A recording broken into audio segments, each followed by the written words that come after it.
छतरपुर जिले के बिजावर से एक बार फिर भ्रष्टाचार की ऐसी तस्वीर सामने आई है जो न सिर्फ प्रशासन की कार्यप्रणाली पर सवाल खड़ा करती है बल्कि उस सिस्टम को भी कटघरे में खड़ा करती है जो गरीबों के नाम पर आई योजनाओं को कागजों में ही पचा जाता है। जनपद पंचायत बिजावर की ग्राम पंचायत अनगौर में नंदन फलोद्यान योजना के नाम पर बगैर एक भी पौधा लगाए 13,26,105 रुपए का भुगतान कर दिया गया।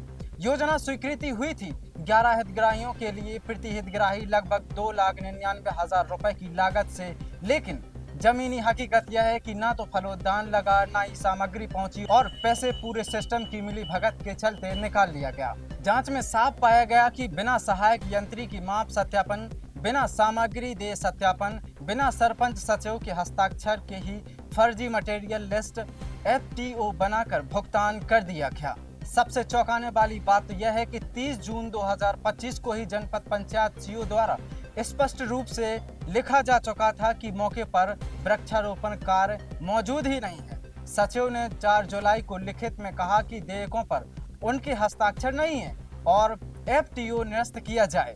इसके बावजूद 1 अगस्त 2025 को पूरा भुगतान कर दिया गया। तो सवाल उठता है कि जब सबको पता था कि काम फर्जी है, जब FTO निरस्त करने की मांग लिखित में थी, तब यह पैसा किसके इशारे पर निकाला गया? जिम्मेदार कौन है? जांच में दोषी पाए गए हैं जनपद पंचायत बिजावर की CO, सहायक लेखाधिकारी, उप यंत्री, ग्राम रोजगार सहायक, और अब कार्रवाई के नाम पर सिर्फ वसूली का नोटिस। करीब 2.5-3 लाख रुपए की प्रति व्यक्ति की वसूली और अगली तारीख 6 जनवरी 2026 तक ये वसूली का आदेश जारी किया गया है। बड़ा सवाल यह है कि क्या यही सजा है गरीबों का पैसा ठगने की? क्या करोड़ों की योजनाओं में घोटाले करने वालों को सिर्फ नोटिस देकर सिस्टम अपने कर्तव्य से मुक्त होना चाहता है? राजनीतिक जिम्मेदारी का सवाल है। छतरपुर जिले के प्रभारी मंत्री और कृषि मंत्री अक्सर कहते हैं कि ऐसे कैसे कोई अधिकारी गरीबों का पैसा खा सकता है, लेकिन सवाल यह है कि जब बार बार पेपरों में आ रही खबरें, जब बिजावर में राशन दुकानों से लेकर पंचायत तक भ्रष्टाचार उजागर हो रहा है, तो फिर वही अधिकारी आज भी कुर्सियों पर क्यों बैठे हैं? जनता पूछ रही है। अगर जनता टैक्स भी दे और अपने हक के लिए रिश्वत भी दे